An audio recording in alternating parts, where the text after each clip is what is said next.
Most option sellers out there think what they're doing is conservative. Take a look at this chart right here. The last couple years, the market's literally been straight up and to the right. Cover calls, cash secured puts, the wheel strategy, the poor man cover call. Everybody thinks that those strategies, because they have been working in the past, are going to keep working in the future. But it's unlikely that's going to happen in 2026. Just take a look at my $1.2 million account. It's up over 150% in just 2 years. Think about that. 150%. Like, those are amazing returns. But is it always going to be that easy? Is it going to keep going up and to the right like most option sellers think?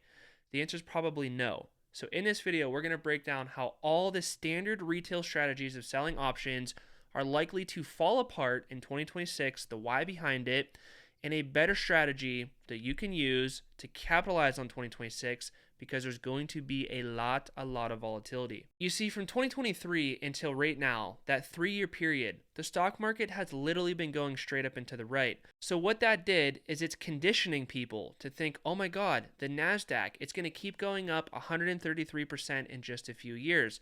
So what's happening is a lot of slop option strategies that usually are never going to work out in a real economy, in a real stock market, they're working right now. And that's giving people confidence that doing the wheel strategy, maybe selling 1 week call or 2 week calls on high beta, high volatility companies, is going to keep working going into the future. And the point of this video is to prove to you and show you that it's not going to keep working in the future. And if you're just passing this off as, oh, well, Brandon's just a bear right now, he thinks the market's going to go down. Trust me, your day is going to come where you're going to wish that you watched this entire video to really understand your strategy. I'm going to break down cover calls, cash secured puts, the wheel, poor man cover calls, all that good stuff, for the bad thing about it and how they're likely to wipe you out. It's just a matter of time, like a ticking time bomb. So this market right here, it has conditioned so many people in the past few years that the market's only going to go up and to the right. When it doesn't go up and to the right, what's going to happen? A lot of people, they're going to get wiped out. Take a look at what happened on this dip right here. The NASDAQ went down roughly from peak to trough 21%. There's a lot of option sellers that got wiped out in this time period right here, but also a lot of them that got lucky in this time frame right here because of how quick the market recovered, how sharp this V-shaped recovery really was. But if we go look at this time frame right here, the market went down roughly from peak to trough about 35%. But if you would have invested up here, if you would have did your poor man cover calls, or if you would have did your wheel strategy or sold, cash secured puts, whatever, it would have taken you 2 years just to see all those shares that you got assigned through this time frame right here. 2 years to hold on to those shares just to break even. This is the NASDAQ, by the way. But I'm assuming that the companies you're selling these puts on, like the wheel strategy or just cash secured puts, I'm assuming you're selling those on high beta, high volatility, high valuation garbage companies like most people do. Why are you doing that? Likely because you're thinking you're going to get higher premiums.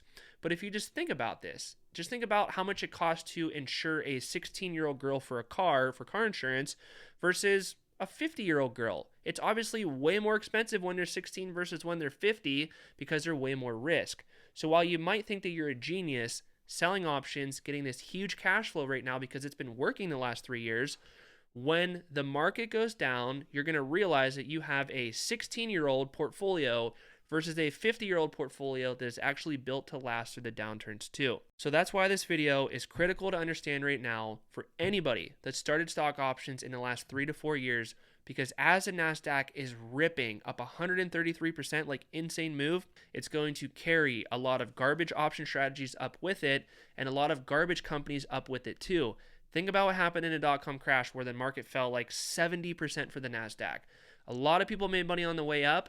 Most of them got wiped out on the way down. So that's what we're going to talk about in this video right here. So let's just start off with selling cover calls and selling cash secured puts, because most option strategies kind of just build off of that if you're going to be selling options. Let's start off with cover calls. Let's just flip back to the chart right here. If you were doing cover calls in this time frame right here, maybe you were buying shares of Triple Q, the S&P 500, SoFi, Palantir, whatever you're doing it on. If you were selling cover calls in this time frame right here, I'm willing to bet that if you just go look up your ROI, you did not generate a 133% ROI versus if you would have just bought the NASDAQ and did nothing down here, you would have made 133%. So I'm willing to bet that you didn't even beat the NASDAQ in that same time frame. So all those trades you're making day in and day out, week in and week out, stressing, staring at tickers, being assigned, not really knowing what's going on, like, you're doing all that work to likely underperform. And if you saw this major move that the market made right here, you likely had shares, sold cover calls on them, and got your shares called away.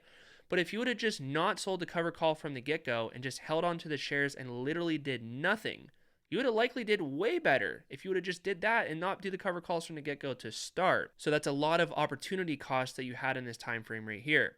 So now what you're probably thinking is, well, I've been smoked. I sold a bunch of cover calls. I capped a lot of my upside. I probably won't do that again. So now what I'm going to do is I'm going to go sell a bunch of cash secured puts. When the market's up here, fundamentally expensive. We'll go into a couple charts talking about fundamentals and stuff like that. A couple charts about future expected returns, which is honestly like shocking right now. But the typical person's like, man, I just left so much money on the table right here. I am done doing cover calls. Now, before we go into cash secured puts and the better strategy and where I think the market's going to go and future expected returns and all that good stuff, so that we could really figure out what option strategy is likely to win in 2026, let's break down cover calls very basically here. Number one, you got to buy 100 shares of the company. Number two, you sell calls. You sell calls against those shares. If you're buying shares, you're bullish, right? Like you want your share price to go up, you want to make money. So if you're bullish enough to buy the shares, why would you want to sell cover calls to cap your upside? Like the amount of premium that you are generating to cap your upside is not worth it. And if we go back to this chart, like I totally get it. This is the NASDAQ, but if we look at the S&P 500, NVIDIA, whatever, like I cannot tell you how many people were selling cover calls on NVIDIA through this time frame. And they're like, oh my God, I'm going to sell cover calls right here when the share price is $100 a share. And meanwhile, it just goes up, up, up. And now it's $187 per share. They're just missing out on a lot of upside because they want to get these little premiums and feel like they're actually doing something productive. Meanwhile, in the last 5-ish years, NVIDIA's up over 1,200% if you would have just bought the shares and literally did nothing. I know for a fact that cover call sellers did not make that much money by selling cover calls on NVIDIA, for example. You're capping your upside and there's a major problem with that. But back to the NASDAQ here. If we just think psychologically what you're thinking right now, you're sick of capping your upside. So now you're like, I want to sell cash secured puts because I'm going to have all this cash sitting there. And if the share price goes up, I'm going to make money on the premium. But if the share price goes down, I'm happy to buy that company for a cheaper price. And while that logic might make sense, that logic only makes sense when the market is cheap. You only want to sell puts when you feel like something is cheap because selling puts is a bullish strategy. Now, you know my spiel, I talk about it all the time in my other videos, but it's like, I don't like to do cash secured puts. I only do portfolio secured puts, and I will cover that very, very briefly for like a minute in this video. But you only want to sell puts when you have a huge margin of safety because, again, what is selling puts requiring you to do? Buy shares at a certain price in a certain time frame. You're selling somebody that right to sell you their shares. But when the market is overvalued right now at 22 times forward price earnings ratio level, you can see where it was at before the 1999 crash, like pretty similar to where we're at right now. Is it really compelling to sell puts on companies right now? In my opinion, absolutely not. And if we take a look at this chart right here, which basically projects out in the last, call it 30 or 40 years, where the market went based on the current price earnings ratio level. So the bottom down here is the price earnings ratio level. We're currently right around this green line right here. Vertical line right here shows you the average expected returns. You could clearly see the trend. Each dot right here is a year of return. You can clearly see the trend is down and to the right. What this means is the higher the PE ratio gets, the lower that your return is going to be because a lot of the actual stock market move that might come is already priced into the market right now. How much more can the market go up on a price earnings ratio level basis? If we take a look at this chart right here, like we're almost at .com levels for the P ratio for the market. So when you're going over here and you're looking at, oh, well, I'm sick of getting burned on cover calls, I want to go sell cash secured puts. The problem is the market already went up a lot. And when the market goes down on these crap companies that you sell cash secured puts on, you're then going to be holding the bag all the way down on these companies that you don't actually want. So that is why the option seller, how they typically do it with retail investors, is screwed for 2026. And I know it kind of took me a minute to like get this out a little bit of why most people are not going to do well in 2026, but you just got to understand the logic behind this a little bit. Like most people sell cover calls. Then they're like, dang it, I'm sick of getting screwed on cover calls. I'm going to go sell cash secured puts. But then they do it at like the exact opposite times of what you should actually do. And now if we go into the poor man cover call really quick, people are going to be like, oh, well, I'm going to go buy a 1-year call option right here. And then I'm going to use that synthetic position to go sell cover calls against it to generate some cash flow. But it's like, buying leap call options is a bullish strategy, right? But then selling call options is a bearish strategy. It's capping your upside. So why are you bullish enough to buy a leap call option, bearish enough to want to go sell covered calls at the same time? Like, how are you bullish and bearish at the exact same time? My argument's going to be, if you're short-term bearish, why don't you just not buy the leap call option until the market crashes, because somehow you know the market's going to crash, which nobody knows. Like, why not just buy the call option when the market's lower? You could get a more compelling strike price, and you could also pay less for that contract. Like, why not do that? What is the point of selling your covered calls against your long duration calls that you bought? It doesn't make any sense to me. That's also why they're called poor man's covered calls and not rich man covered calls too. Now for the wheel strategy, really quick on that. Many people say, well, yeah, I'm just going to go do a weekly strategy where I sell close to in the money put options. If I take assignment, I'm just going to go sell cover calls to get rid of those shares. But the problem is most people aren't actually understanding the true fundamentals of the companies. You're going and selling, weekly put options on companies like SoFi. And the problem is when the overall market corrects down because the fundamentals are a little bit expensive, like if the S&P falls 20 or even 30%, like companies like SoFi or Palantir or Tesla or whatever companies like that, they're likely to fall a lot more because they're more overvalued. They're very expensive. So what you're doing is collecting this teeny tiny weekly cash flow when the market, the last 3 years has honestly been like a perfect market to do this in. Like, dude, look at the chart. Last 3 years in this market, it's been working like a dream. You go sell your weekly puts. If you get assigned, great. You just go sell cover calls to get rid of those shares. It's been working in this uptrend right here. But what if you would have did that in this time frame? Just say you started right here. You would have started selling some cash secured puts. You got assigned right here. Sell cover calls to get rid of it. Great. You're out of it. But then what happens through here? You're selling puts on high beta, garbage, high valuation companies up here. And here you are trying to sell covered calls as they're going down and down and down and down. And if we take this one step further and just go plot the earnings per share growth line of what the market actually did in the last couple years, this line shows you the profits of the companies within the NASDAQ. While you're wheeling your contract down and down and down and out trying to get rid of those shares, you're trying to sell cover calls down here to get rid of those shares when they are cheap and when they are compelling. Why are you in such a rush to take assignment of shares up here when they're expensive and in such a rush to sell cover calls and get rid of those shares when they're down here? Like, let that click for a minute. You're doing it at the exact wrong time. That's with cover calls, cash secured puts, the wheel strategy, the poor man cover call.